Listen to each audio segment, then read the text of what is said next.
you're on your second bottle of Pinot with David Corrios, and we're all standing in the bar comparing the size of our balls, not in a metaphorical sense. And then we go home and go to work the next day and do a normal job.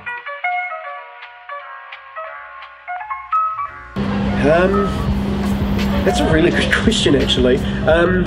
It's something that I need to always do now. And there were periods of time when I was starting where I'd have bad gigs and stuff and I'd take 6 months off, and now I don't do that anymore. For me, it's just a bad gig just means I need to work a bit harder, or I haven't found the way to make that joke work. My relationship with comedy is that it fuels me now. It's my complete passion. Storytelling and comedy is now exactly what I want to be doing. Yeah, with Anxious to Meet You, I went into it having no idea how it was going to be received at all.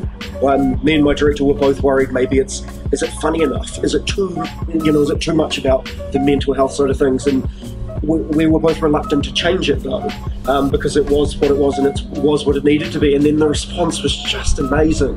Like, people laughing through the whole thing and then coming up to me afterwards and being like, hey man, that was so honest, and having those moments of real seriousness in it and stuff was just an amazing combination. And it's so good you're talking about this stuff, so it was real humbling in that aspect. Writing what you know is always the most powerful thing a writer can do, I think. I ended up finding it a lot easier because suddenly I'm just looking back, like something terrible happens to me with my anxiety or something, and at the time, this is terrible. As soon as I feel a bit better, I'm like, yes, I've got a new 4 minutes of material. So writing wise, it's taking my anxiety, which is a negative thing, and it's using it for a beneficial thing. And so it means that I'm not crippled by it all the time. But being a storytelling comedian is really rewarding, but it's also, I feel like it's even more vulnerable when you're telling the truth about yourself, because there's nothing to hide behind.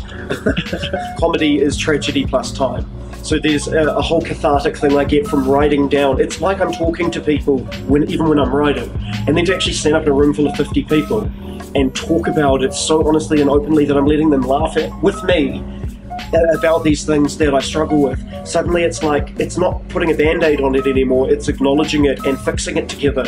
That sounds bizarre, but it is like that. And then the thought of that story or that joke, having one person go home after hearing that and be like, I felt like that for months and did not know it was anxiety, or stuff like that. That's the most rewarding thing. I've suddenly been put in a position where I'm allowed to talk in all these avenues to all these different people about my mental health, which is terrifying, but really, really awesome that this show has sort of put me out there as someone who is an artist who is willing to talk about it. And so yeah, I went on Radio Live with Jesse Mullican, and I spent 2 hours on the Nutters Club where people were calling up and asking me questions about being on medication and dealing with anxiety and stuff, and suddenly being in a position where something I created to make people laugh is now taking the conversation a step further is just the best thing in the world.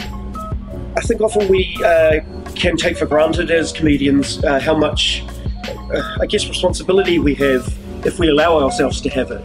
And I think that once people, especially with mental health, once people are comfortable laughing at something or about something, suddenly they're comfortable talking about it. And so by doing the show about my struggles with mental health, people are laughing, but they're also, when they're leaving at the end, they're being like, hey man, that was really cool. I understand some of that and haven't talked about it before, and it's suddenly opening up through making people laugh, we're suddenly opening up the ability to converse about it. So 4 years ago when I took to the stage for the first time, for me, it was about how much I could get away with saying. So it was, how rude can I be because I'm a comedian? There's no consequences if you're a comedian, which I don't believe in at all. And a lot of people disagree with me on that, but I think the second you're talking in front of a group of people, you'll put yourself in a position of responsibility. And for me now that's changed because I went from playing this character of myself, which was really dry and really like unenergized, making up stories, to just getting up there being myself and talking about things that have happened that is embarrassing and funny. I'm the victim of my jokes rather than, picking on a group of people or something like that. And for me, that's much more interesting when I get up there and we're laughing at me. Yeah, I like the fact people laughing at me is all good. Ask yourself a question and answer it.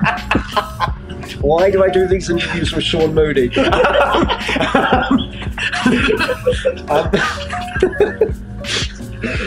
Ask myself a question and answer it.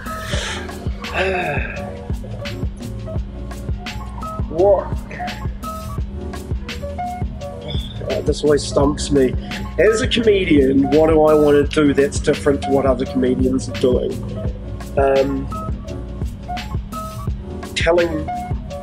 I guess the answer to that would be just telling my story, because no one else can do that ever.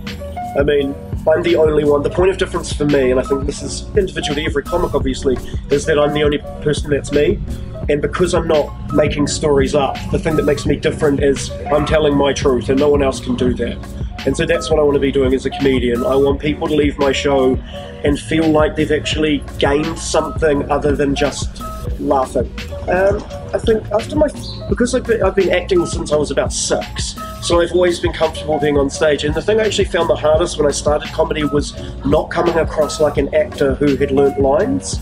And so that took me about 2 years to get over, to go from playing this character of myself that I thought people would find funny, and not being Ashton the actor on stage, but just being Ashton the person. Like, people want to see me on stage being vulnerable and a human being, not this actor who nothing affects him, you know? And so breaking down that was really difficult, and now I'm sort of doing the opposite. I'm sort of bringing them together again, but I'm still not playing a character of myself. So even though I'm using theatrical elements and using stuff I learned at drama school, I'm still definitely just being myself on stage instead of pretending I'm someone different. I mean, comedy, it's so cheesy, but comedy is like a family, because you don't choose the people that are in the industry, but it benefits everyone if you get along with each other. And there's always bitchiness, of course. It's an industry of some sort. But, like, I've never had any real problems with other comedians at all, and I've always felt that on the whole they've treated me with respect in the same way I have them. I mean, there's always a rivalry and a jealousy, I mean, that I have towards the success of other people, of course. And I think that people would be lying if they said deep down we don't often sometimes get jealous at how well someone's doing. But that comes after a respect and an appreciation of how hard they're working and how well they're doing. I just love alcohol, eh? Doing a late and live gig, I mean, on a Thursday night, you can come downstairs and suddenly you're on your second bottle of Pinot with David Corrios, and we're all standing in the bar comparing the size of our balls, not in a metaphorical sense. And then we go home and go to work the next day and do a normal job, for some of us do. We just actually like bantering and having a good time. The whole thing is like, we like to make people laugh on stage, and we like to laugh ourselves off stage.